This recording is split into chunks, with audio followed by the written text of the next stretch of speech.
Larissa. Estou indo Oi. de entrar no Guinness Book. Laura. Presente. Nicole. Presente. Rosalía. Está viniendo. ¿Sí? Emilio. Presente. Ana Lidia. Presente. Igor. Amanda. Presente. Joani.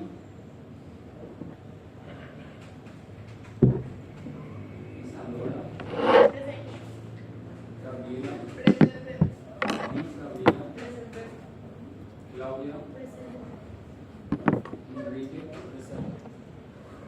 Gracia. Emily.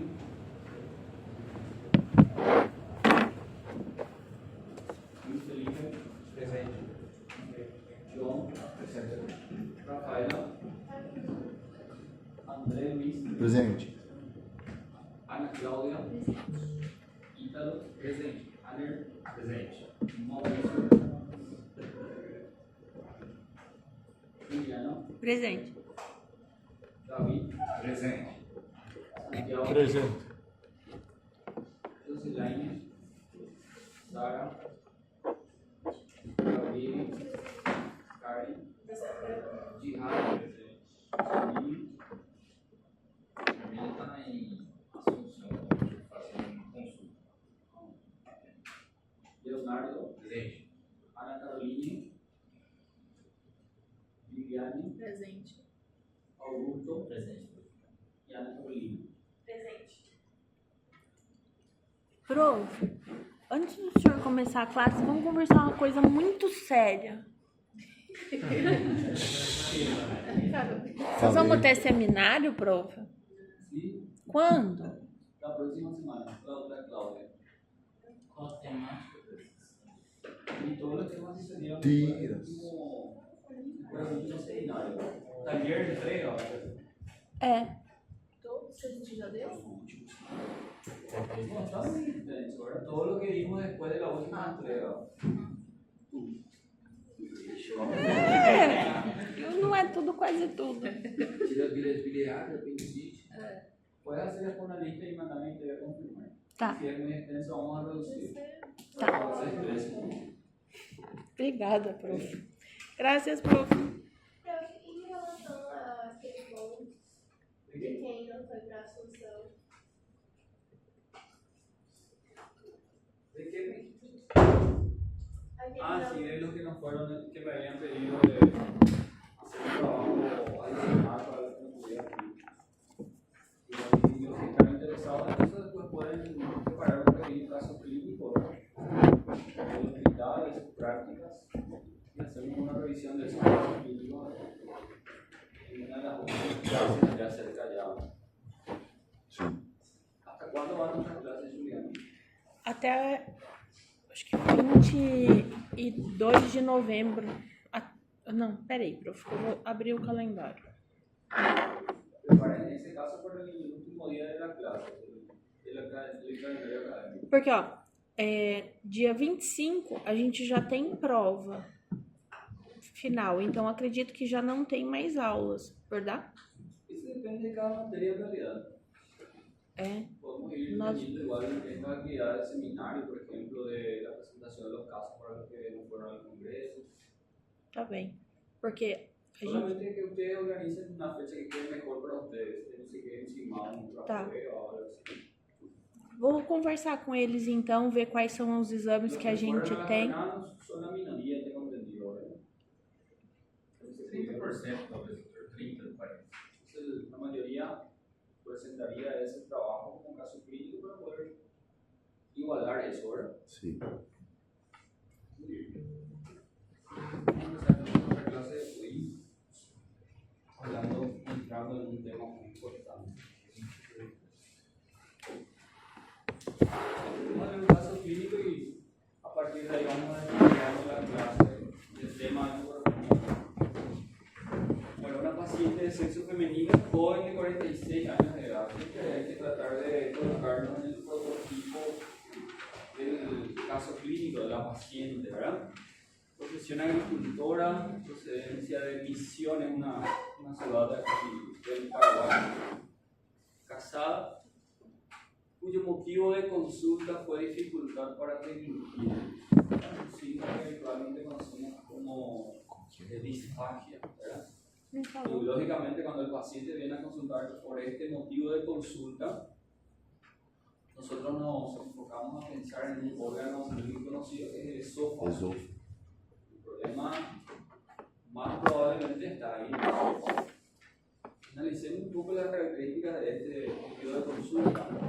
Este cuadro ya un poco arrastrado inició hace aproximadamente 4 años. Un dato relevante aquí, el tiempo de evolución. Dificultad para deglutir, tanto sólidos como líquidos. Otro diferencial también cuando es la disfagia. Vamos a preguntarnos si es una disfagia exclusiva para sólidos. Si es para sólidos y para líquidos, ese es un detalle importante. Al inicio del cuadro eran leves molestias durante la deglución, pero en los últimos meses fue de mayor intensidad, teniendo que requerir ingesta de un sorbo de agua después de la deglución. Una maniobra que suele también, no solo esta, otras maniobras también del paciente con trastornos esofágicos. Hay algunas patologías esofágicas donde el paciente, por ejemplo, con cada deglución tiene que apretar el cuello, tiene que mover la cabeza, tiene que cambiar de posición. Son maniobras que hay que también encarar en la historia clínica del paciente pensando en ciertas patologías esofágicas. Pero naturalmente, cuando el motivo de consulta es disfagia, pensamos en un problema del esófago. Algo interesante del esófago en cuanto a las patologías se refiere, como cualquier otro órgano tenemos patologías benignas y patologías malignas. Y ese es un gran problema en el esófago, porque tanto las patologías benignas como malignas se manifiestan con disfagia. Hay mucha diferenciación por la disfagia. Imagínense. Una patología benigna del esófago genera disfagia y asimismo también la patología maligna. Un gran desafío entonces en primer término es tratar de identificar características sutiles que principalmente orienten hacia una patología maligna y nos ayuden a descartar en primer término una patología maligna. Y en ese sentido, esta información que está resaltada, vamos a hablar próximamente, ¿verdad?, de la patología de cáncer de esófago, una de las patologías neoplásicas que vamos a hablar en este semestre. Cáncer de esófago, una de las patologías más agresivas del cuerpo humano, por un detalle histológico bien sencillo. Ustedes recordarán del esófago, tiene varias capas, pero el esófago es uno de los únicos órganos del tubo digestivo que no tiene serosa. Tiene mucosa, tiene submucosa, capa muscular, pero no tiene serosa, no tiene un revestimiento peritoneal, excepto ahí la pequeña porción intraabdominal. Pero el esófago en su mayor extensión no tiene serosa, y la serosa representa de cierta manera una capa protectora de las diseminaciones neoplásicas, por ejemplo. En lugar de la serosa, el esófago está provisto de adventicia, una capa laxa. Entonces, naturalmente, las patologías neoplásicas del esófago son una de las más agresivas del tubo digestivo. Una de las situaciones más frustrantes del paciente con cáncer de esófago. Entonces, resulta muy importante diagnosticar y diferenciarlo de las patologías benignas.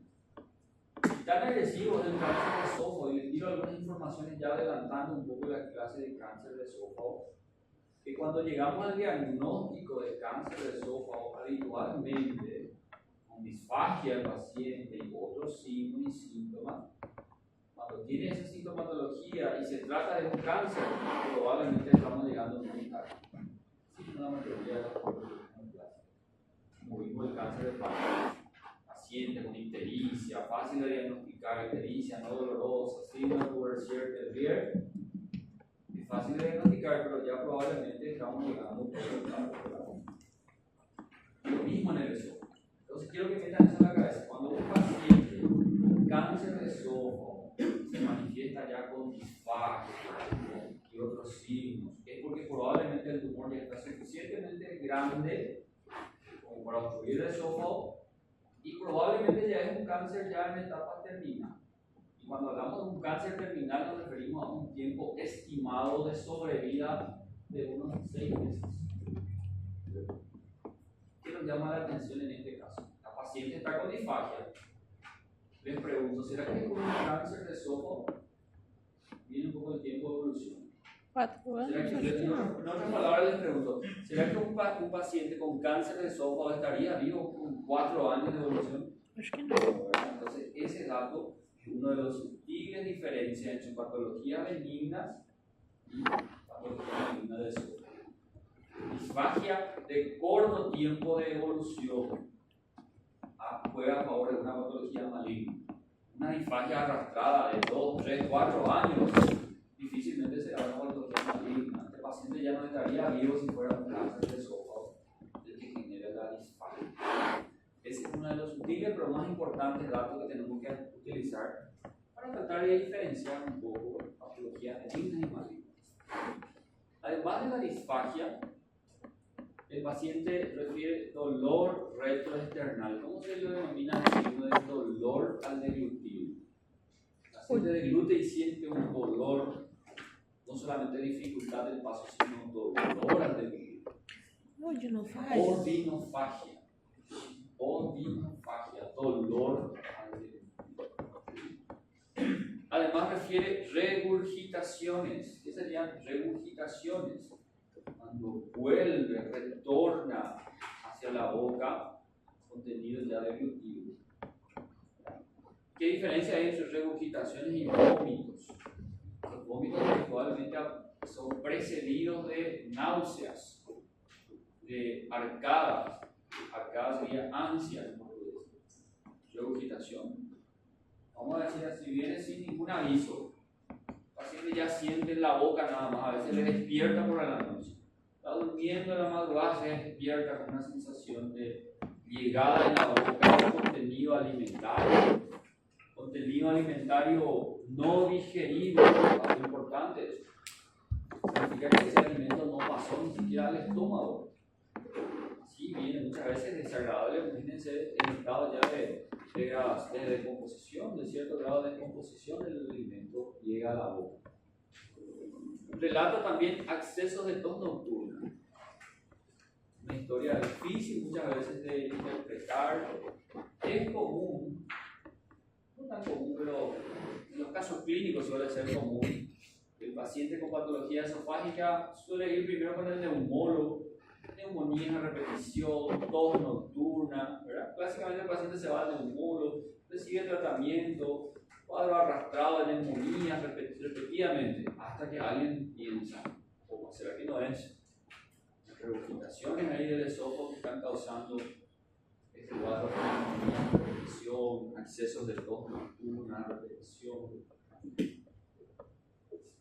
Esta tos nocturna, estas regurgitaciones impiden al paciente conciliar un periodo de sueño adecuado, un periodo de sueño porque la posición de decúbito del paciente também empeora a regurgitação. Professor, é como se fosse uma broncoaspiração por causa do fluxo do esôfago que volta? Partículas en realidad de la secreción terminan llegando a la vía respiratoria y causando episodios de pulmonitis, de broncoespasmo, de tos.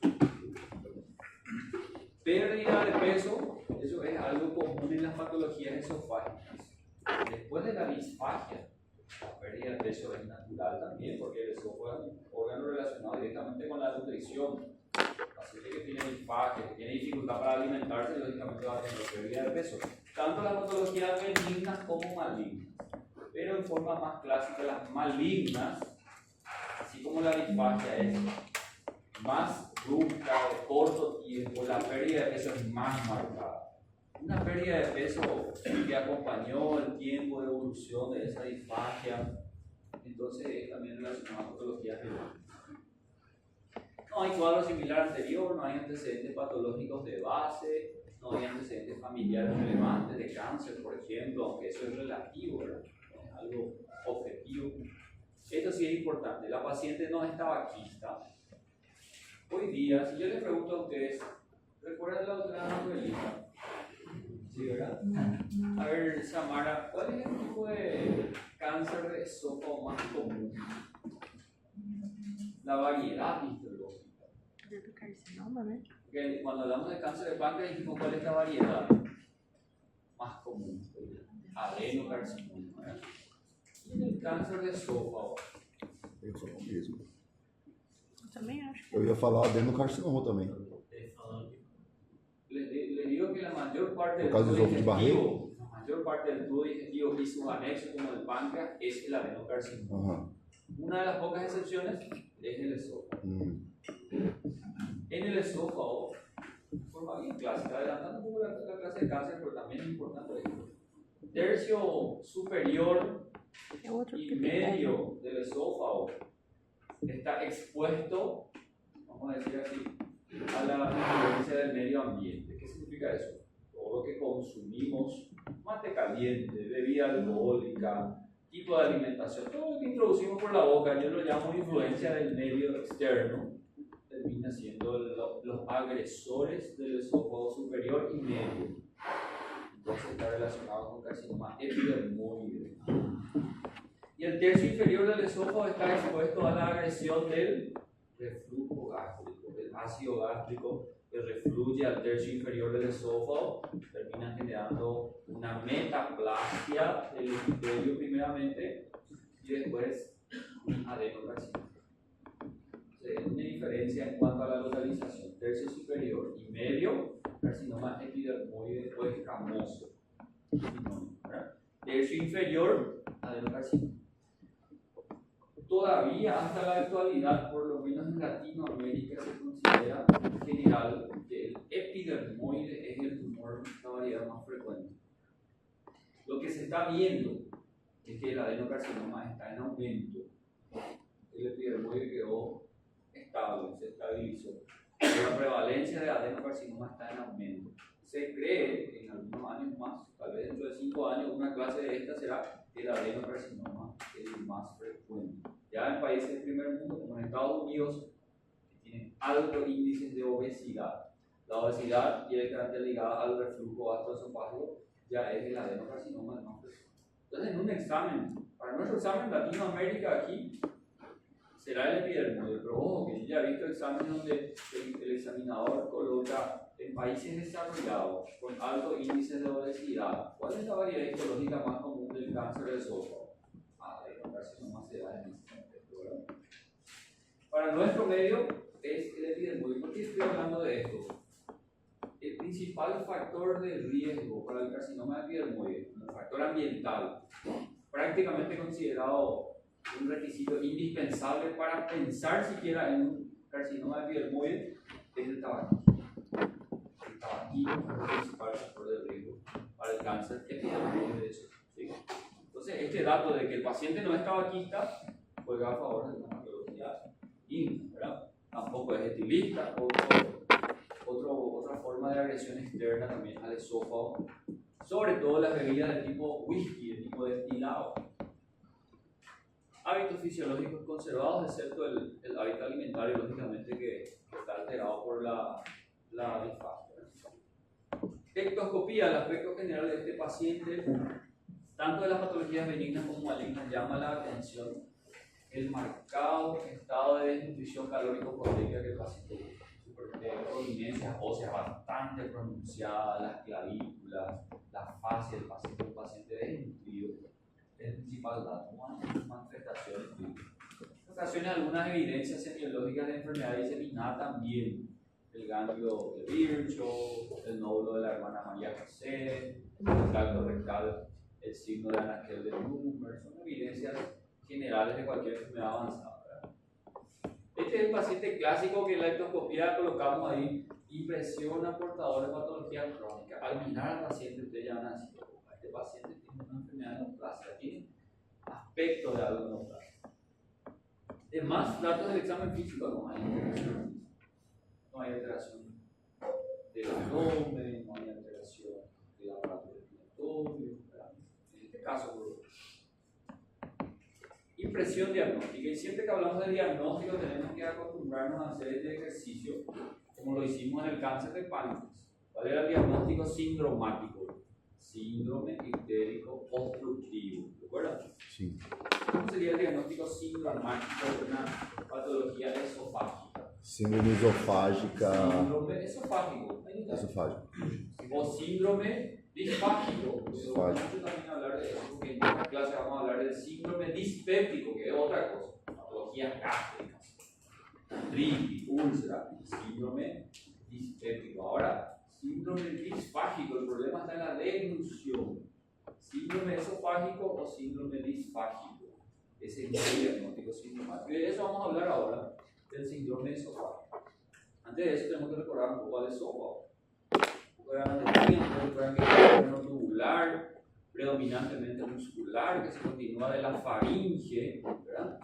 Un límite superior que está dado por un músculo, ¿recuerdan ese músculo? Constrictor inferior de la faringe, conocido también como cricofaringe. A partir de ahí empieza el esófago, tiene una porción pequeña cervical, una porción predominantemente torácica y una pequeñita porción minoritaria abdominal. Naturalmente el esófago tiene relaciones muy importantes, sobre todo en el mediastino, el mediastino posterior donde se lo ubica. Como pueden ver, aquí está literalmente ya adosado a la columna vertebral, a los cuerpos vertebrales. Su relación a nivel cervical y parcialmente ahí intratorácica es con la tráquea. La tráquea está por delante, el esófago está por detrás. Una relación interesante también con el callado aórtico. ¿Sí? Entonces, fíjense que cuando hablamos de causas del síndrome esofágico, vamos a hablar de causas más comunes, varias causas, ¿verdad? Hasta que allá al final de la lista de las probabilidades, incluso podemos tener patologías de la aorta. El esófago normalmente tiene una pequeña relación con el callado aórtico. El callado aórtico deja una impresión fisiológica en el esófago que nos resulta sintomática. Pero en situaciones como una estenosis aórtica, donde la aorta aumenta de tamaño, puede terminar originando disfagia, una patología vascular. ¿Sí? O variaciones de la anatomía de los vasos que emergen del callado aórtico. En este orden tenemos el tronco arterial brachiocefálico, la carótida primitiva izquierda y la subclavia izquierda. Eso es lo normal. Pero puede haber variantes de esta anatomía que terminan comprimiendo el esófago. Vamos a ver también, es una lista ya por descarte de las causas de disfagia. Bueno, el esófago tiene algunas estrecheces fisiológicas, vuelvo a repetir. En su origen misma, a nivel del núcleo constrictor inferior de la faringe, a nivel del callado aórtico, en la travesía diafragmática. Recuerden que el esófago atraviesa el diafragma a través del hiato esofágico del diafragma. La vascularización del esófago, un dato muy importante. Una rica vascularización de este órgano que está dado por tres orígenes: las esofágicas superiores, que provienen de las tiroideas inferiores, como pueden ver en esta imagen. Las tiroideas inferiores, que a su vez son ramas de la subclavia, ¿verdad? Entonces fíjense, esofágicas superiores o esofágicas a nivel cervical provienen de la tiroidea inferior. Esofágicas medias, ¿de dónde provienen? Directamente de la aorta. Una de las ramas de la aorta coral son las esofágicas medias. Es un gran dato. Más adelante, tal vez en la próxima clase, ya vamos a hablar que en situaciones puntuales el tratamiento de la patología esofágica va a ser extirpar el esófago, sacar todo el esófago. Y algunas técnicas quirúrgicas a ciegas, donde el cirujano literalmente por un abordaje abdominal, a través de una laparotomía, va a introducir el dedo y la mano al tórax y va a disecar el esófago. En otras palabras, va a ir rompiendo estos vasos a ciegas. Entonces imagínense el riesgo que tiene es hemorragia. Sin embargo, esa técnica vamos a utilizar y van a ver por qué. Pero recuerden de esta rica vascularización. Y después están las esofágicas inferiores a nivel abdominal, que provienen de las diafragmáticas inferiores o frénicas inferiores. Por otro lado, las venas son satélites de las arterias. Tienen el mismo nombre. Tenemos venas esofágicas superiores que drenan a nivel de la vena subclavia, venas esofágicas medias que pertenecen al sistema de la vena ácigos y hemiácigos hasta aquí son parte de la circulación sistémica, ¿se entiende eso? Pero hay un detalle importantísimo. Las venas esofágicas inferiores y del techo gástrico, del fundus gástrico, no van al sistema de la vena cava, sino que van al sistema de la vena porta. En otras palabras, este es un punto de la anatomía humana donde existen conexiones del sistema de la vena cava con el sistema de la vena porta. Las venas del tercio inferior del esófago representan cortocircuitos del sistema porto-cava. Cortocircuito, comunicación, shunts, lo mismo.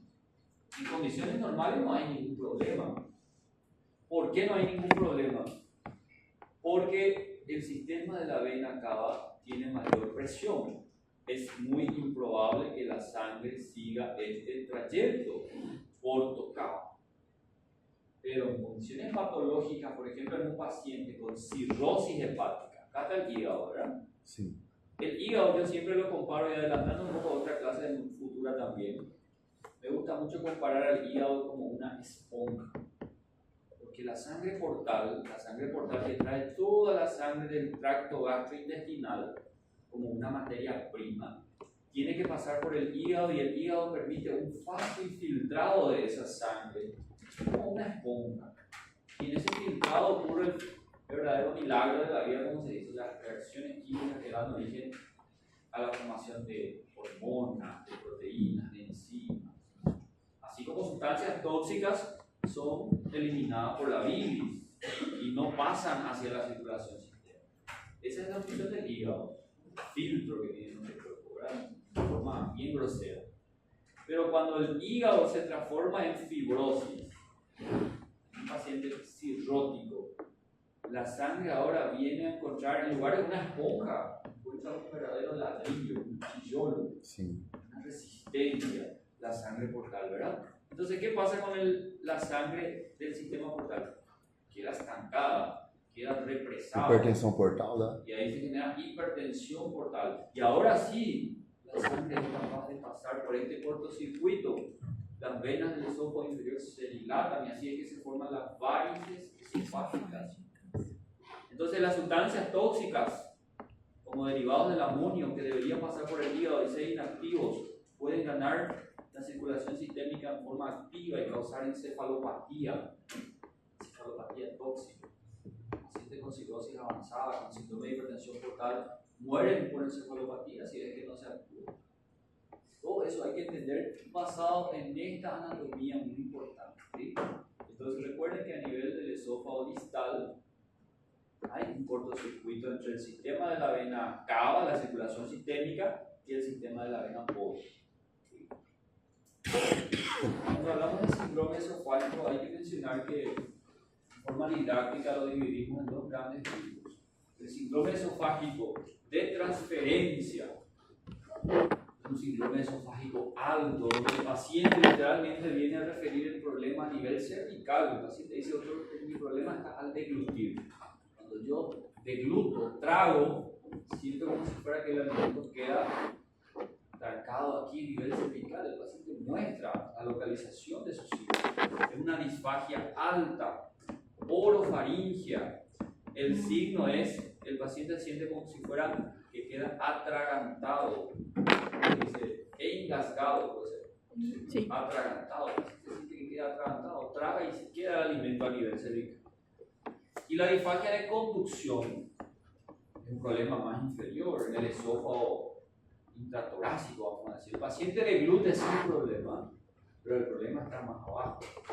En la conducción del alimento desde el esófago al estómago, no pasa desde el esófago al estómago. No hay problema al deglutir, el problema está en el paso desde el esófago al estómago. Una disfagia esofágica propiamente dicha, no orofaringia. Una disfagia baja, y la clínica del paciente dice, me quedo atorado, el glúteo pasa el alimento pero queda atorado aquí en el pecho, queda instalado, puede ser en portugués, engasgado, instalado, queda atorado en el paciente. Entonces es importante definir eso porque distintas patologías son las que están asociadas a una disfagia alta y distintas patologías a una disfagia baja. Entre las causas de disfagia alta, disfagia de transferencia, la gran mayoría son patologías de base clínica o neurológica, no tanto quirúrgica. Nuestro principal enfoque son las disfagias esofágicas propiamente dichas. Pero nada más para mencionar algunas de ellas. Tumores faríngeos, abscesos, esto es algo muy común en pacientes pediátricos, en inmunodeprimidos, cualquiera ya tuvo una faringitis, una faringoamigdalitis.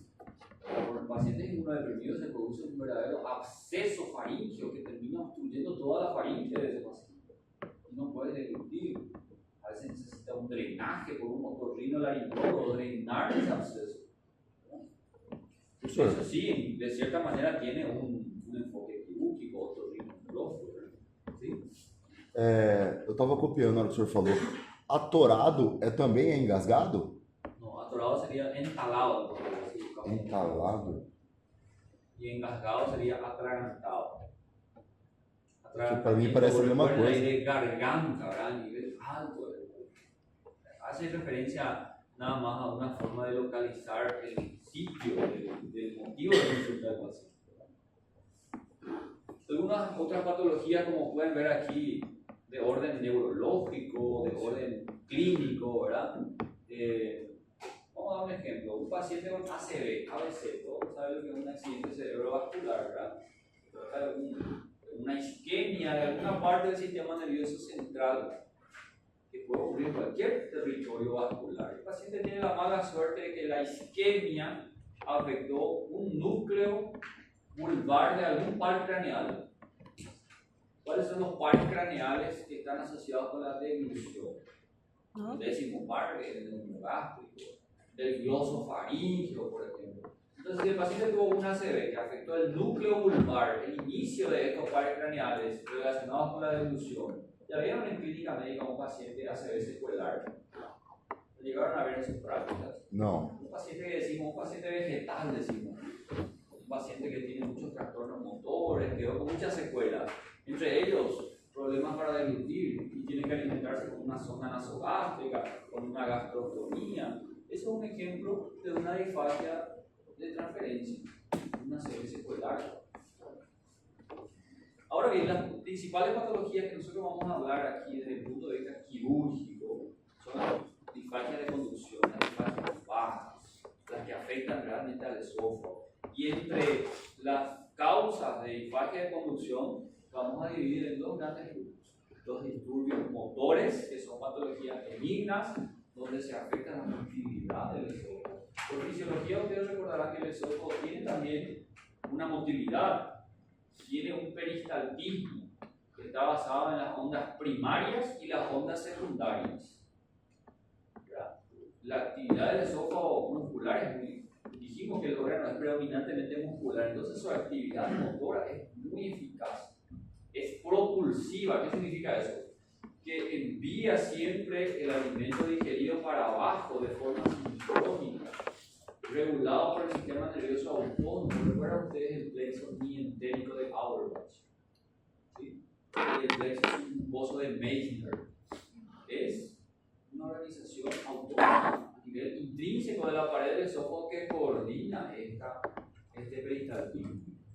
Entonces, cuando hablamos de disturbios motores, estamos hablando de patologías que afectan la motilidad del esófago. El esófago tiene un esfínter superior, un esfínter inferior, ¿sí? Que se relajan para dar paso a los alimentos y queda con un tono casi cerrado en los periodos interprandiales. Por eso que ahora mismo, si alguien viene a ponerse de cabeza para abajo aquí, no va a tener reflujo, porque el esfínter es muy efectivo. Pero en el paciente que no funciona bien su esfínter esofágico inferior, al acostarse en la cama ya tiene reflujo.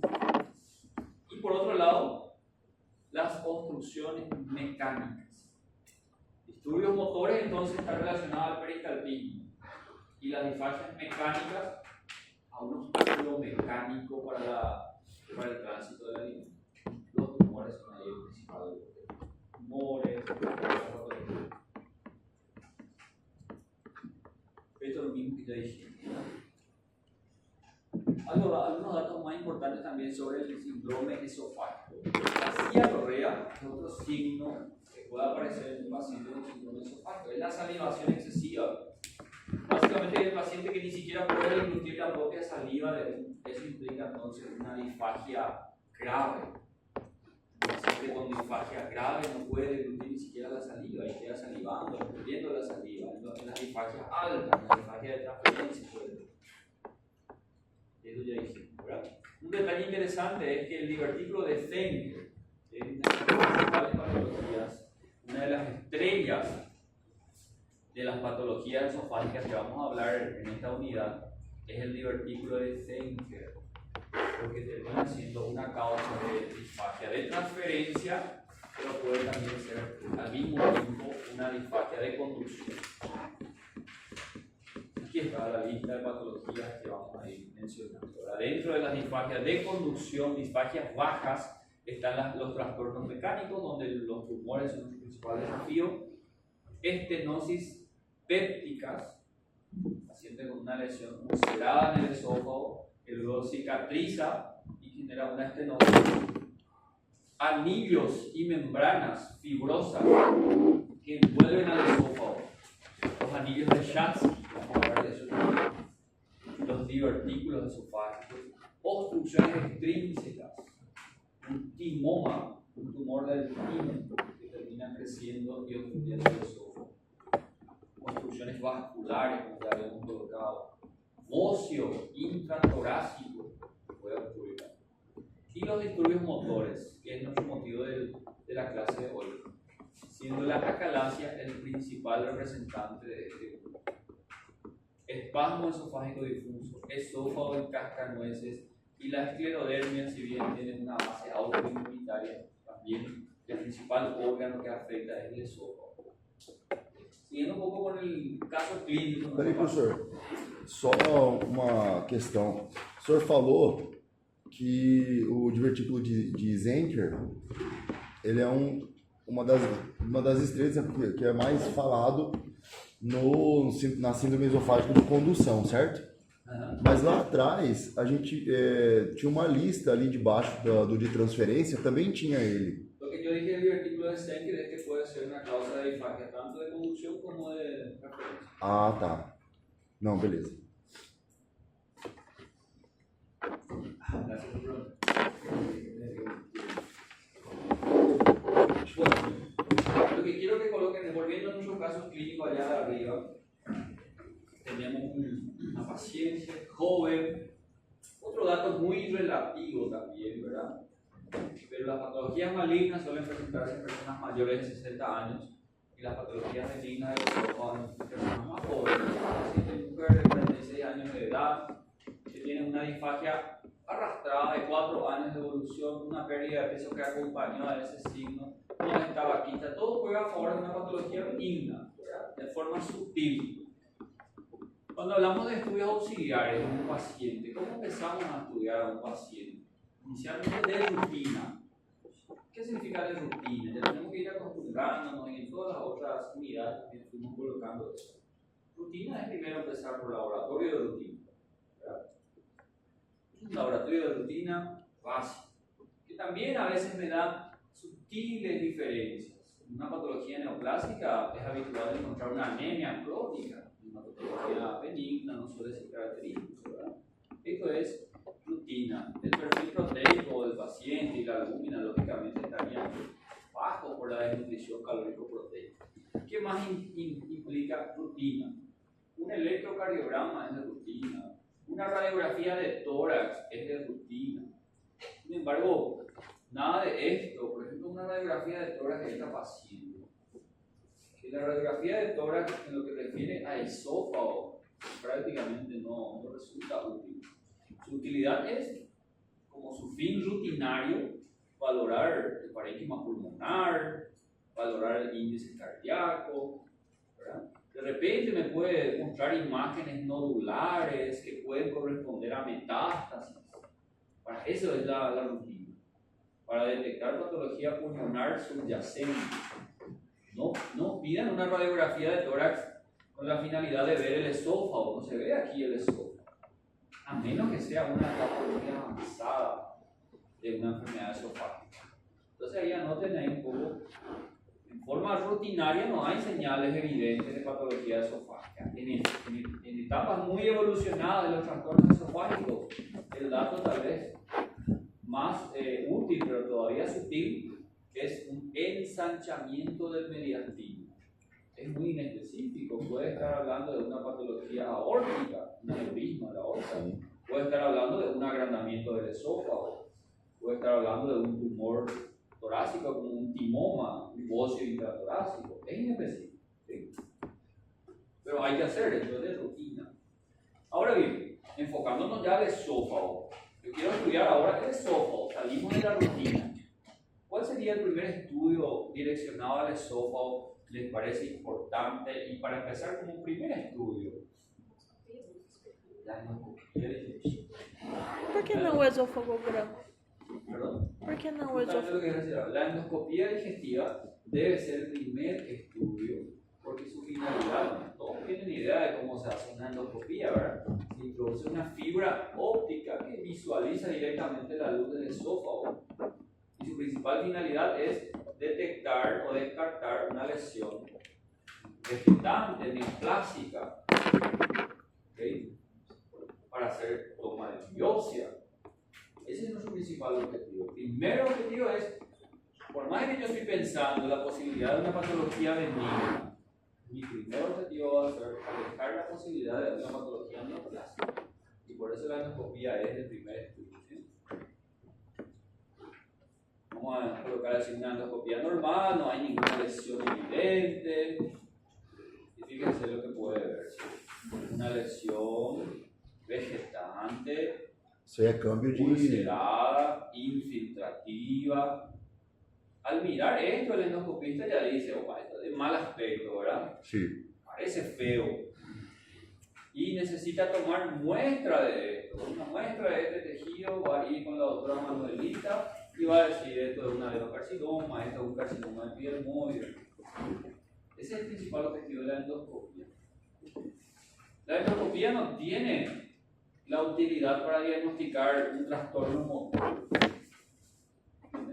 Yo no le pido endoscopia para que diagnostique acalasia o para que diagnostique reflujo. La utilidad de la endoscopia es descartar la posibilidad de una lesión neoplásica. Pero aún así hay información que la endoscopia puede aportar relacionado a un trastorno motor. Por ejemplo, una dificultad para el paso del endoscopio en el cardias. Eso indica un estado hipertónico del esfínter. Dificultad para flanquear significa para atravesar el cardias. Una vez que atraviesa al estómago, una maniobra endoscópica es hacer como una especie de curvatura del endoscopio para mirar el esfínter desde el estómago. Una retroflexión. Y se ve como si fuera fruncido, se ve cerrado el esfínter esofágico inferior. Son datos sutiles. Otro dato sutil que el endoscopista puede informar: no encontré ninguna lesión neoplásica, pero encontré muchos restos de alimentos en el esófago inferior. Una dificultad para flanquear el endoscopio. Son datos que pueden orientar hacia un estudio motor, pero no me confirman nada. Siguiente estudio. Me quedé tranquilo. Mi paciente del caso clínico no tiene ninguna lesión neoplásica. Se descartó lesión neoplásica. Otras utilidades de la endoscopia, no solamente lesión neoplásica, sino que valorar toda la mucosa. Descartar esofagitis, una lesión ulcerada, lesiones de la mucosa. Ahora sí, el siguiente estudio, como dijo ahí Juliana, estudiar todavía el esófago a través de un estudio bastante inocente, ¿verdad? Que es el esofagograma, tránsito esofágico, esofagografía, son distintas formas de llamarlo. El paciente va a ingerir un contraste diluido, un contraste varitado, vario. Es un estudio dinámico, es importante que entiendan. Utiliza la radiología convencional, pero en forma dinámica. A mí me gusta mucho comparar una radiografía simple es como sacar una foto, ¿cierto? Sacar una foto cualquiera, un selfie, y nos da una foto, una placa radiológica estática. El esofagograma es un estudio dinámico, es como hacer un pequeño reel, ¿entiendes? Una pequeña secuencia de imágenes que da dinamismo al estudio. Entonces, a través de esto yo puedo ir en tiempo real, voy a ir viendo el pasaje del contraste, la dilución, su pasaje por el esófago, su pasaje por el esfínter esofágico inferior, su llegada al estómago. Esto es esófago, un estudio dinámico. Y puedo ver estas imágenes aquí patológicas. Aquí se ven estas imágenes que son muy características. Primero, puedo medir el esófago, el diámetro. Se ve un esófago dilatado, mega esófago se llama eso. Se ve que el contraste queda retenido en el esófago distal, queda acumulado ahí. Se ve que pasa al estómago, pero un pasaje fino, un pasaje filiforme, que da la impresión que se forma una imagen como un pico de ave. Imagen pico de ave, clásico de una patología. O algunos dicen, pero parece la punta de un lápiz, también, imagen en punta de lápiz. Otros dicen, parece una llama de vela, es muy creativo la literatura médica, ¿verdad? Llama de vela. Otras dicen, no, parece una copa invertida, lo que le gusta al vino, hay una copa invertida. En otro curso me dijo un alumno, ¿usted no le parece a este personaje de Harry Potter, cómo se llama el que viene a... no acuerdo, algo así, ¿verdad? Y bueno, hasta ahora no está patentado eso, entonces si ven en alguna literatura, futuramente fue un compañero de ustedes que usó su creatividad, pero lo demás está patentado, se pregunta de cualquier manera. Punta de lápiz, cola de ratón, copa invertida, llama de vela, pico de ave, para mí es lo más característico. Pico de pájaro. Pico de pájaro, pico de ave. Lo que hace referencia a todas estas analogías es el pasaje fino del contraste a nivel del esfínter esofágico inferior, la retención del contraste, esto es por la presencia de restos alimentares. En este estudio, como es dinámico, también se puede valorar el peristaltismo. Ondas primarias, ondas secundarias es normal, pero ondas terciarias son patológicas. Ondas terciarias hacen referencia a motilidad totalmente desorganizada, asincrónica, no propulsiva. Otro, mira, ¿a qué órgano les recuerda esto? Me parece aquí un colon sigmoide. Sí. Sigmoidización del esófago sería un grado extremo de dilatación del esófago que termina afectando sus ejes.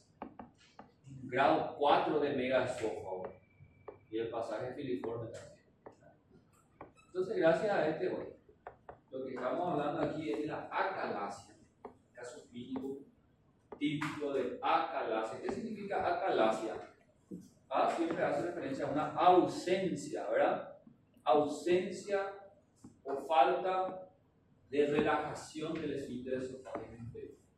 En condiciones normales, cuando deglutimos, el alimento pasa por el esófago, el esfínter esofágico inferior se relaja para dar paso al alimento. Pero en estos pacientes, ese esfínter permanece cerrado, hipertónico. Entonces, el alimento queda retenido en el esófago. ¿Y qué hace el peristaltismo para vencer ese obstáculo? Intensamente se contrae en las fases iniciales de la enfermedad. La etapa inicial de la enfermedad se conoce como acalasia vigorosa. Intensas contracciones tratando de vencer. Por eso que en las etapas iniciales el paciente tiene dolor al deglutir. Odinofagia, en la etapa de acalasia vigorosa. Pero con el tiempo, el esófago va perdiendo su capacidad contráctil. Entonces ya no hay dolor. El paciente a veces piensa que mejora incluso. Al contrario, está empeorando. Ahora el esófago sufre una etapa de dilatación progresiva. La acalasia entonces es un trastorno motor, es el trastorno motor primario, es tal vez la patología esofágica más importante que deben conocer, la que más se pregunta en el examen. Entonces debemos conocerla muy bien. Ahora, ¿por qué ocurre la acalasia? Yo les pregunto, ¿por qué ocurre la hipertensión arterial? A ver, Carolina, ¿por qué ocurre la hipertensión arterial? Sí, pero ¿cuál es la causa? La mayoría de los pacientes que tienen hipertensión arterial. La causa que explica eso. Existen factores de riesgo, existe toda una fisiopatología conocida, pero ¿cuál es la causa? La gran mayoría es esencial, la hipertensión arterial primaria, ¿verdad? Existe la secundaria, que es secundaria a las cosas específicas como el feocromocitoma, que es un tumor de la glándula. Pero la gran mayoría de la hipertensión arterial es esencial, es una patología prevalente. Esencial significa que existe un agente causal específico. Eso ocurre también en la acalasia. La gran mayoría de los pacientes con acalasia es primario, es idiopático, no existe un agente causal. Lo que se sabe es la fisiopatología. ¿Y cuál es la fisiopatología?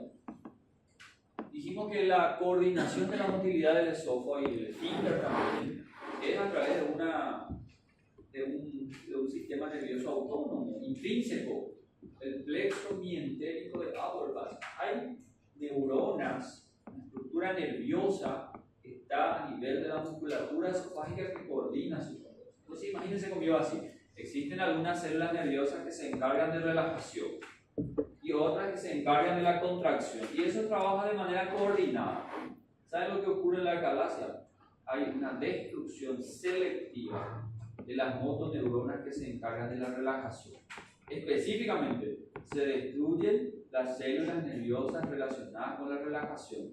Entonces solamente quedan ¿cuáles? Las que producen contracción. Y queda por eso el esfínter totalmente tónico, hipertónico. Esa es la fisiopatología.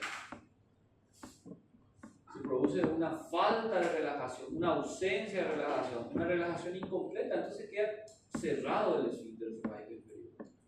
Doutor, não tem nesse momento como se fosse esgotamento e aí uma relaxação? Bueno, lo que ocurre con la...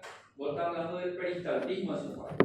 Porque ele contraiu. El peristaltismo del cuerpo lucha primeramente. Lucha, y ahí es donde aparece la odinofagia. Esa es la capa conocida como acalasia vigorosa. Pero después, el cuerpo también, relacionado con una fatiga ciertamente, pierde su capacidad contráctil y ahí sí solamente va relajándose. Pero el esfínter queda tónico. El esfínter queda hipertónico. El cuerpo es el que va perdiendo la capacidad. Ali que a gente está vendo ali já é no esfínter. ¿Cuál? Esto. Esto sí. Esto es el esfínter, esto es el estómago, este es el esfínter y esto es el esófago. Aí vai virar uma Aquí queda hipertónico, entonces comienza a dilatarse el esófago, ¿verdad? Y el pasaje filiforme es lo que da la famosa imagen en pico de agua. Literalmente el esófago se va transformando en un acúmulo de alimentos, en una bolsa de alimentos. Entonces esa es la acalasia primaria o idiopática. Y así como todas las enfermedades primarias o idiopáticas que no se conoce un agente É a mais causal, comum, né? es la más común de esta forma. Y no se conoce un agente causal, pero se estima que está relacionado con ciertos iniciadores. ¿Ya escucharon hablar del síndrome de Guillain-Barré, por ejemplo? Una enfermedad que afecta al sistema nervioso, ¿verdad? Comienza una enfermedad desmielinizante, progresiva. Y yo le pregunto, ¿por qué aparece la enfermedad de Guillain-Barré? Una enfermedad autoinmune, de cierta manera. No se sabe por qué aparece. Se estima que, por ejemplo, ahora después de la epidemia de la pandemia de COVID, muchos pacientes que tuvieron COVID iniciaron o despertaron, pareciera ser, enfermedades autoinmunes. Entonces, algo así es la endopatogenia de la acalasia primaria. Se sabe que existen ciertos iniciadores, ¿verdad? Infecciones virales inespecíficas, factores genéticos hereditarios y enfermedades autoinmunes que podrían iniciar o desencadenar el proceso de esta destrucción específica del plexo mientérico. Por otro lado, existe la acalasia secundaria a un agente específico. Esta es la acalasia chagásica, el Trypanosoma cruzi, que es un parásito intracelular que termina desencadenando la enfermedad de Chagas, ¿verdad? En este caso, sí, existe un agente causal en este caso, y es la acalasia secundaria. Esto se ve en zonas endémicas en el mundo. Brasil es uno de los países endémicos en la acalasia. Ciertas zonas de Brasil, como el nordeste, algunas zonas de Minas Gerais, ¿verdad? Y tal vez así que la mayor experiencia probablemente en el manejo y el tratamiento de esta enfermedad es una referencia justamente de Brasil. Una de las principales clasificaciones para la acalasia fue patentada por un compatriota de ustedes, ¿verdad? De los compañeros brasileños. Clásicamente la enfermedad de Chagas se caracteriza por formar organomegalias, visceromegalias, ¿verdad? Mega esófago, mega colon, mega ureter, cardiomegalia. En ese contexto es la acalasia chagásica. El diagnóstico, uno de los detalles que habíamos mencionado desde el inicio de la clase, una disfagia que tiene un tiempo promedio de síntomas de 2 años, una disfagia ya arrastrada. Recuerden, una disfagia de muy corto tiempo de instauración, muy rápida de instauración, eso juega a favor de algo maligno. Si vamos a colocar una triada sintomatológica, la disfagia es el principal síntoma, la regurgitación de alimentos no digeridos, prácticamente de descomposición ya, pérdida de peso, dolor torácico, el dolor torácico común en la etapa inicial de la enfermedad, en la etapa de acalasia vigorosa, pirosis. La pirosis es una sensación de quemazón retroesternal, de ardor retroesternal. Es el principal signo de otra enfermedad, que es la enfermedad de reflujo gastroesofágico. Es un síntoma aquí también posible, no es el más característico. ¿Por qué aparece pirosis? Porque esos restos de alimentos en el esófago terminan generando cierto grado de esofagitis. Tos nocturna, ya también menos habitual, porque comienza a pasar al aparato respiratorio ciertas gotitas ahí de la secreción. La disfagia, el principal síntoma, es una disfagia de qué tipo? De conducción. El paciente siente problema en el tórax, ¿verdad? Siente como si fuera que queda atorado. Es una disfagia tanto para sólidos como para líquidos. La Las otra, ¿no? neoplasias. Neoplasias, en su etapa inicial al menos, la disfagia es para sólidos. No hay problema con deglutir líquido, porque es algo orgánico que está ahí.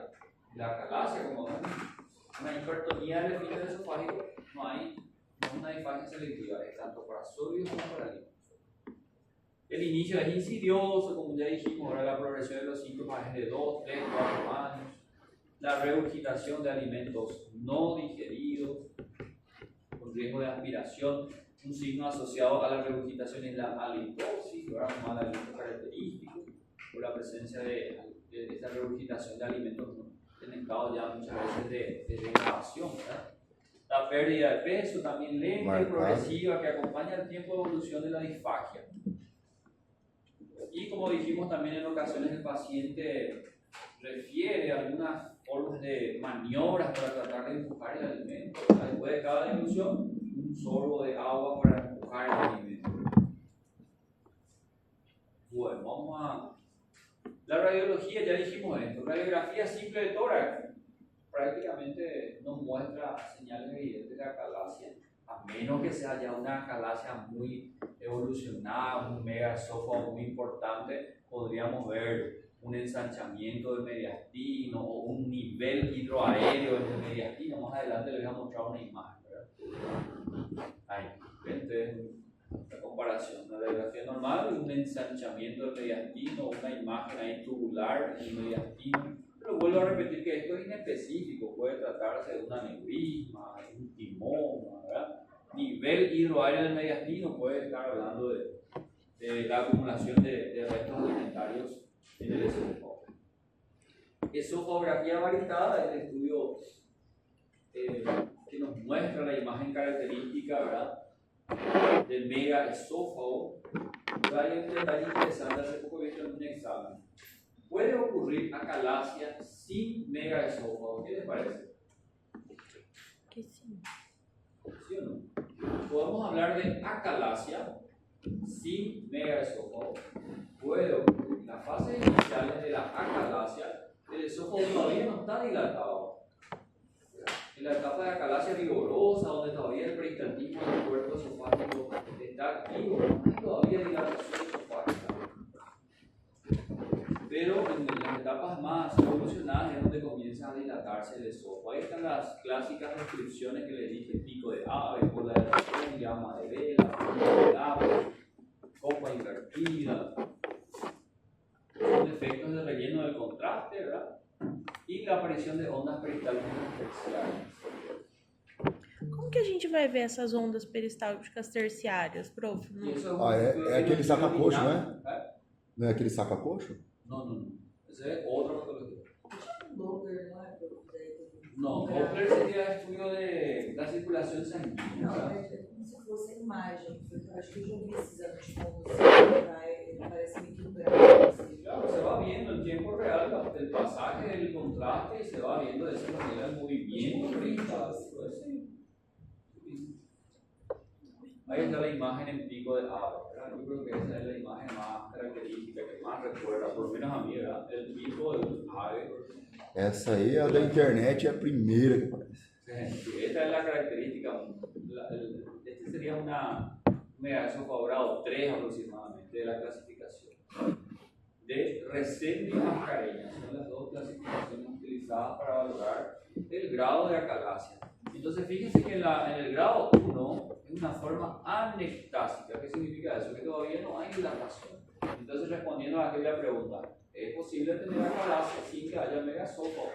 Grado 1, el esófago de calibre normal todavía, hasta 4 centímetros.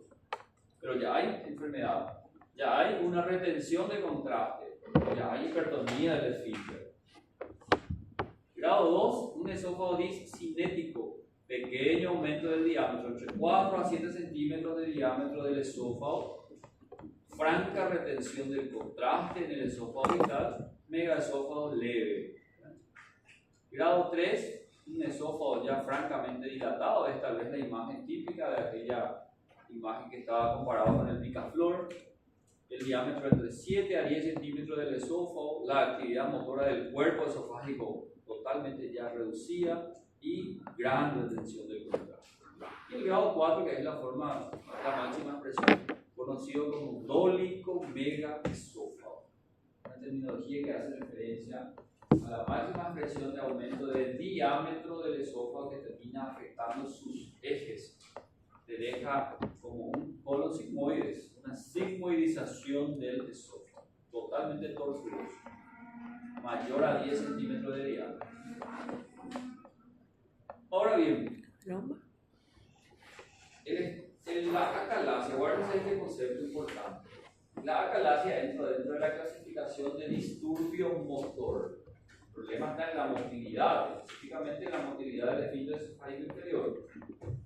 Por tanto, para la confirmación del método Gold estándar, para confirmar esta enfermedad, debería ser un método que mida la presión, la motilidad del Entonces, esofagografía me da imágenes muy características, pero no puede medir la motilidad y los grados de presión dentro del esfínter. Entonces, para hablar en términos bien específicos, el único método que puede confirmar, que puede dar el sello de garantía que se trata de un trastorno motor, y no solamente decir que es un trastorno motor, sino que puede especificar cuál trastorno motor es la esófago-manometría o manometría esofágica. ¿Okay? Es un estudio funcional.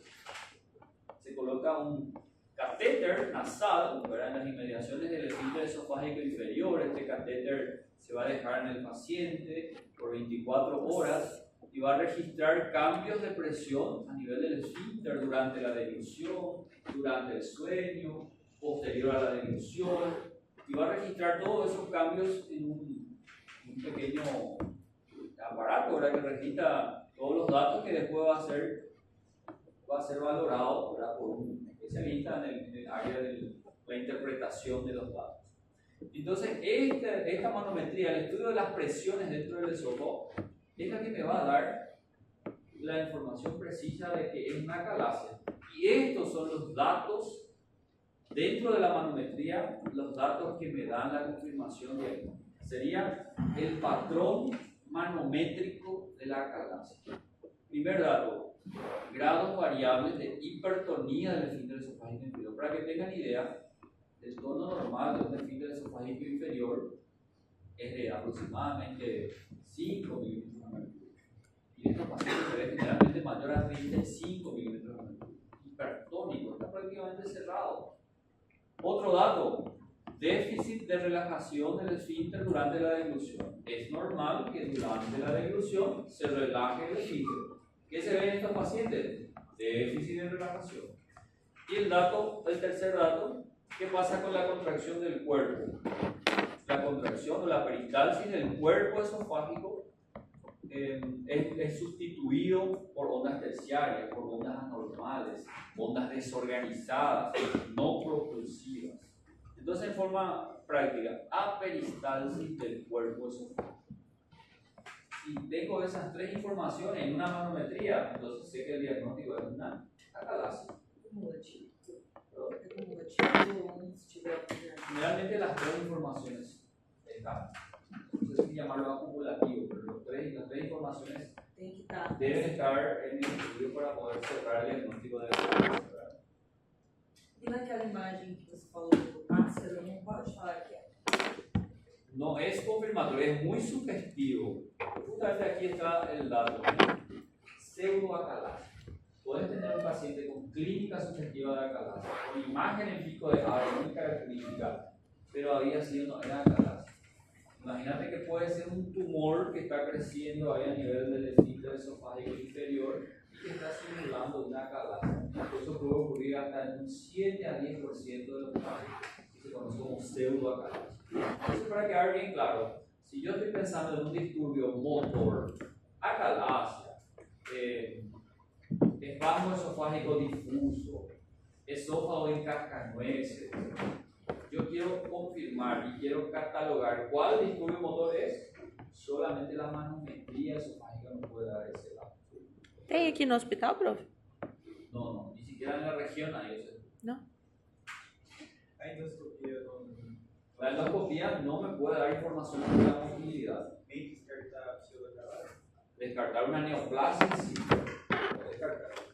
Pero aún así, para poder cerrar el diagnóstico de acalasia necesitamos manometrías de igual estado. E o que o senhor falou quando o senhor falou assim, isso daqui são os três que são muito necessários, eles têm que estar presentes. Patrones manométricos de la acalasia. Patrones, graças, prof. Pregunta de examen. É, então. Tem cara. Gracias por la idea. Obrigado por avisar. É. Sem silito, sem silito. Quando vê esse signo aí, é signo pico de pássaro e não signo de acalasia. Es Saúde. sugestivo, pero no como. La endoscopía, habíamos dicho, Esofagomanometria, ou manometria esofágica. Evaluar la mucosa, para valorar si hay candidiasis. Ahora vamos al tratamiento. Es interesante que ya entendimos que el problema de la acalasia es una destrucción del plexo nervioso, ¿verdad? Ustedes saben que cuando una estructura nerviosa se destruye, ya no regenera. Entonces, desde un punto de vista, todas las modalidades terapéuticas que vamos a mencionar aquí son paliativas. Y su principal objetivo es evitar la progresión de los síntomas. No hay ninguna modalidad terapéutica que es regenerativa. ¿Okay? Existen varias modalidades. Entonces, el principal objetivo es reducir los síntomas, mejorar la disfagia del paciente, la reducción. Eso solamente se va a lograr reduciendo la presión del esfínter. ¿Okay? Entonces, es paliativo. Anoten ahí. Existen tres modalidades terapéuticas. El primero es el medicamentoso. Imagínense conmigo, si el problema es una hipertonía del esfínter esofágico inferior. A ver, ¿qué tipo de musculatura tiene el esfínter esofágico inferior en riesgo? ¿Musculatura estriada o musculatura lisa? Tercio inferior, liso, ¿verdad? Nosotros no tenemos control de esa utilidad. Entonces, ¿qué fármacos me pueden ayudar para relajar la musculatura lisa? ¿Anti qué? Específicamente, fármacos enfocados. Le voy a dar una pista más. Se utiliza mucho también en el tratamiento de la hipertensión arterial, con la misma finalidad de relajar la musculatura lisa, la pared de vasos sanguíneos para bajar la presión. Parasimpático mimético. Inhibidores o bloqueadores de los canales de calcio. Ejemplos. Ustedes ya dieron farmacología de eso, ¿verdad? Ejemplos. Carolina.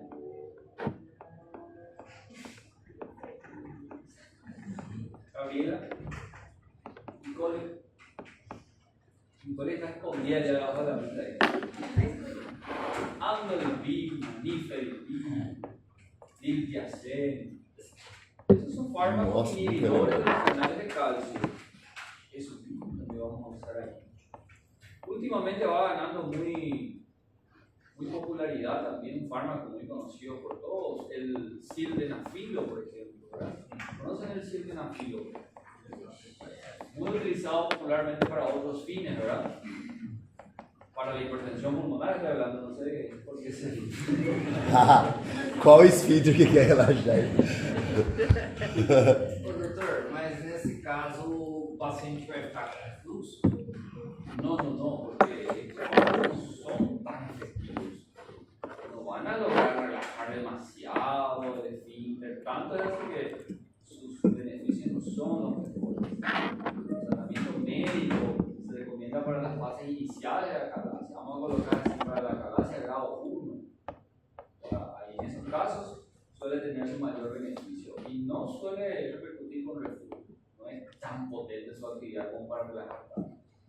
¿Sí? Entonces el sildenafil es otra alternativa. Doutor, mas esse que ele falou que são os agonistas de parasimpático não funcionaria?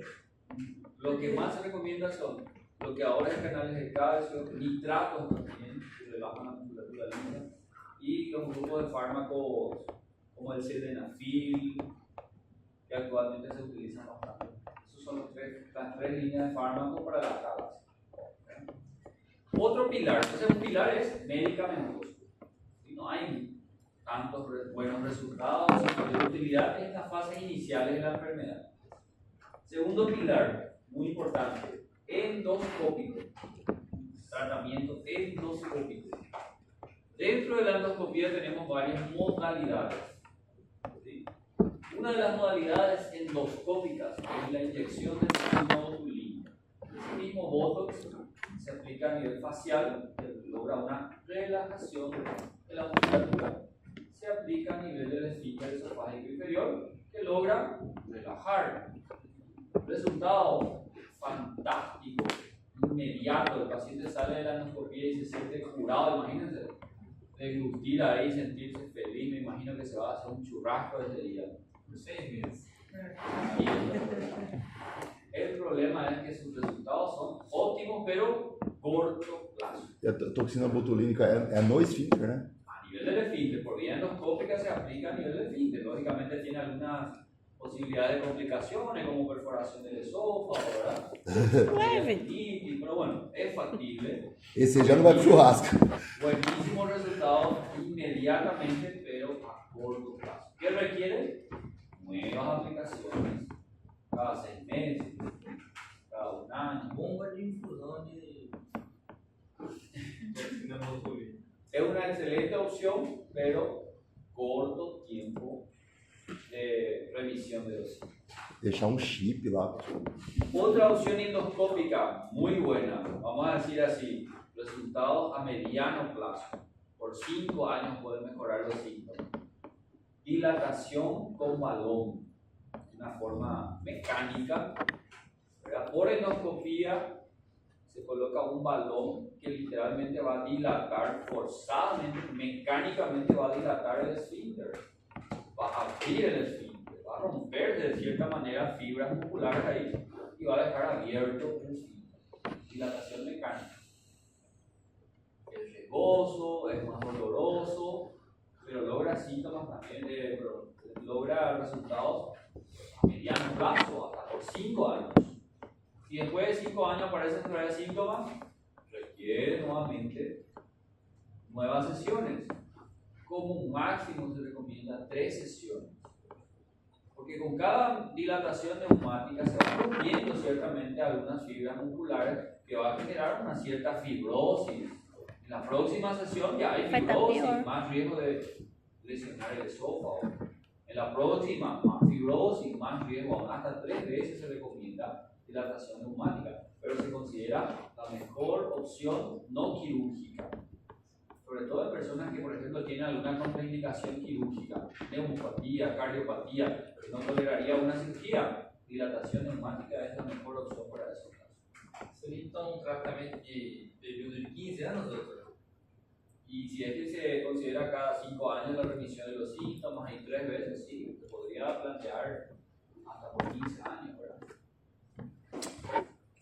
Ahora bien, bueno, todavía dentro de la endoscopía, vamos a colocar ya aquí eso, hoy día se describe un método, el POEM, P-O-E-M, la sigla POEM, P-O-E-M, así como suena.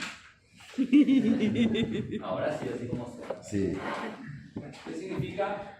Miotomía endoscópica peroral. Endoscópica peroral. ¿Saben lo que hacen? Un grupo de japoneses que llegó de esto, no está muy difundida esta técnica, pero se describe que por endoscopía ellos abren la mucosa a nivel del esfínter y terminan seccionando la musculatura del esfínter. Bien, cortan el esfínter. Ahora sí, no hay, ahora sí el esfínter queda totalmente abierto. Pero ¿cuál es el problema del POEM? Lo que dijiste hace rato, el reflujo.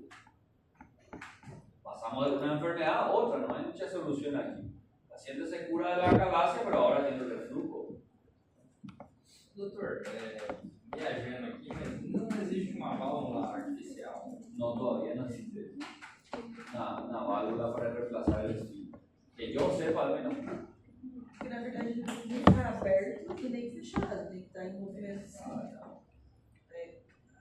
Complicado. Entonces, aquí está lo que es la dilatación neumática, ¿verdad? Un balón que termina abriendo forzadamente ese esfínter y deja abierto ahí.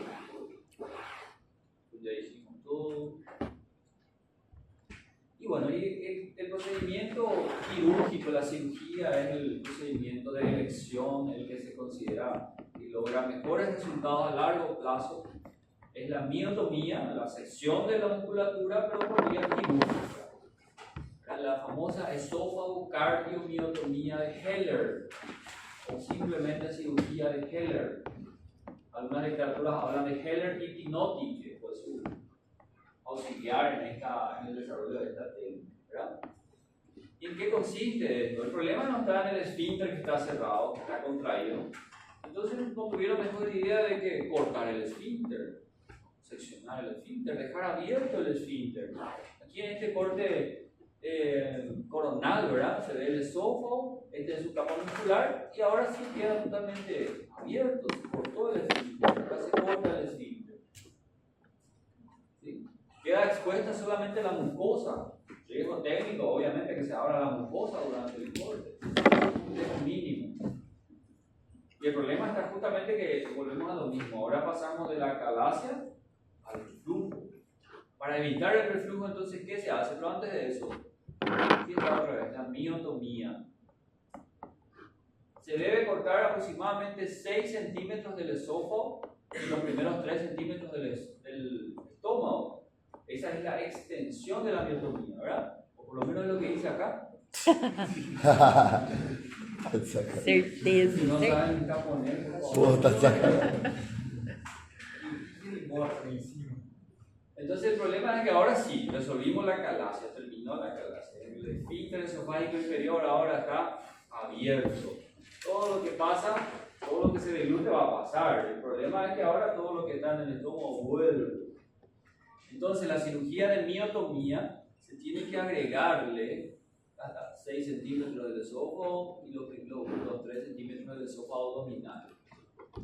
Hay que confeccionar una funduplicatura. ¿Qué sería una funduplicatura? Una válvula antirreflujo. Abrimos ya el esfínter, ahora está todo abierto. Ahora tenemos que confeccionar una válvula antirreflujo. ¿Cómo hacemos eso? Utilizando el propio fundus gástrico. Liberamos el fundus gástrico, disecamos y liberamos, y el propio fundus gástrico va a rodear al esfínter esofágico inferior. Por eso se llama funduplicatura. Y el fundus gástrico va a rodear, va a envolver al esófago. Y esa funduplicatura, existen varias modalidades de esa funduplicatura, como pueden ver en esta imagen. La funduplicatura de Nissen, de esta escáner de aquí hasta China, es la única funduplicatura total que rodea los 360 grados de la circunferencia del esófago. ¿Sí? 360 grados, envuelve totalmente, ¿ven? Se agarra el fundus, se envuelve al esófago y se vuelve a unir ahí, a hacer unos puntos en el esófago. 360 grados. Es una cirugía bastante funcional, compleja. Tiene que entrar el endoscopista durante la cirugía, colocar un calibrador dentro del esófago para tratar de medir la presión exacta para confeccionar la funduplicatura. Porque si la funduplicatura queda muy ajustada, ¿cuál va a ser la consecuencia? El paciente entró con disfagia, salió con disfagia.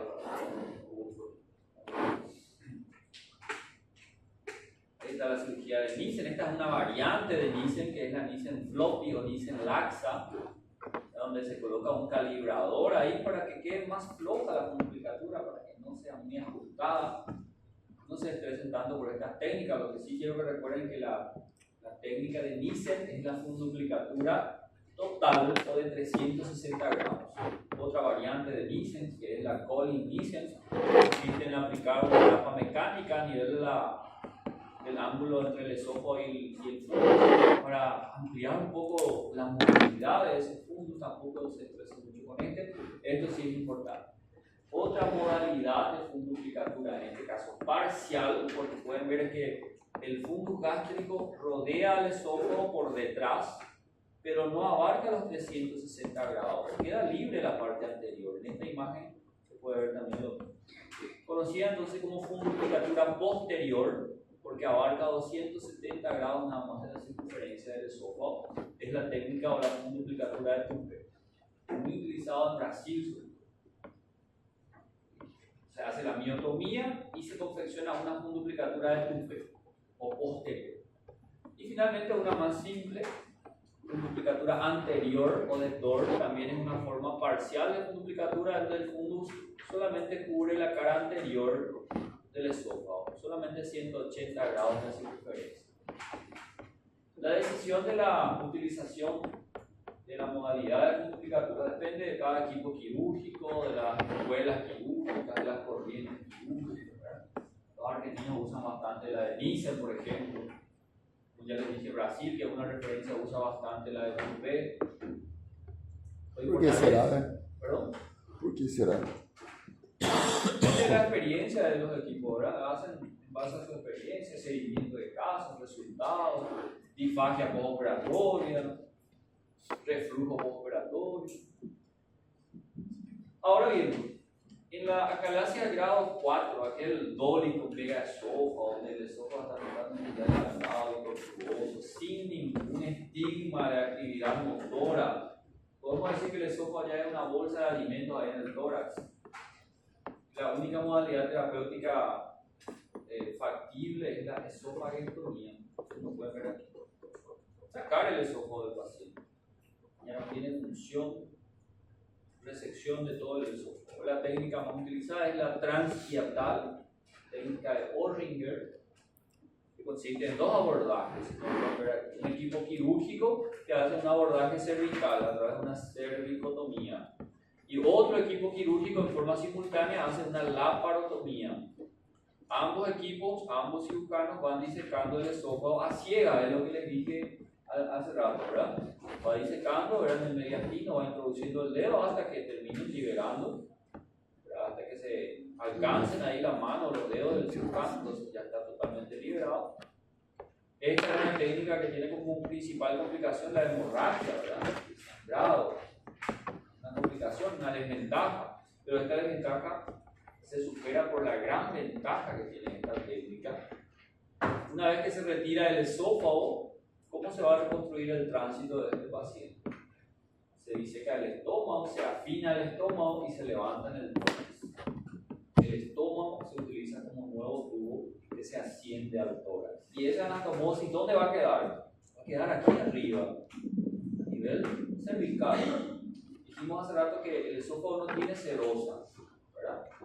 Entonces, cualquier anastomosis que se haga en el esófago es casi seguro que va a filtrar. Eso ya tenemos que asumir. Entonces, por esa razón esta técnica tiene su ventaja. El estómago que va a subir hasta el cuello y se va a anastomosar con el esófago cervical, va a filtrar, pero ¿va a filtrar dónde? Va a filtrar afuera. No va a filtrar al mediastino. Otras técnicas de esofagectomía, como la técnica de Igor Levis, donde la disección del esófago es bajo visión directa, pero la anastomosis queda en el tórax, no se utilizan por esa razón, por la posibilidad de filtración al mediastino y una mediastinitis química mortal. Así más o menos queda la anatomía. En este ejemplo, por un cáncer que también se va a utilizar, y vamos a hablar de eso, se retira el esófago y el tubo digestivo se confecciona utilizando el estómago. El principal desafío de esto, ¿cuál es? La disección, la movilización del duodeno, que es un órgano fijo, y la conservación del películo muscular del estómago, para que esto siga viable, ¿verdad? Y no entre en isquemia. Você já Otra fez, Pro? modalidad es utilizar el colon, menos utilizado. ¿Sí? O senhor já fez essa cirurgia? Ya, en la época de residencia, el paciente hermosamente falleció. Gran Quantas horas, mortalidad. mais ou menos? Era una paciente que tenía Não, quantas horas, mais ou menos? de cirugía, creo que era como 8 a 10 horas. Meu Deus do céu, professor, falar pra você, só de olhar essas fotos aí já me dá gastura, já me disse. Pero por eso le digo que este tipo de procedimientos se hacen en centros de referencia. Los mejores resultados, aún así desalentadores, se tienen en centros de referencia, que tienen mucha experiencia. Sí, no, pero ya terminamos. Doutor, eu não entendo por que não usa uma prótese? Não existe isso. No existe porque no. A ver, es algo vascular que se puede utilizar por. Transplante de esôfago. Por que não? Cara, eu acho que é difícil eles Esse é conseguirem bom, a né? inervação, tudo, Y más o menos para para ter os colocar así movimentos como esofágicos. Né? alternativas terapéuticas en base a los grados de É, migración. realmente, você consegue ter coração, né? Y por hoy es todo. Seguimos la próxima con patología del estómago. Si encuentran algo nuevo, interesante,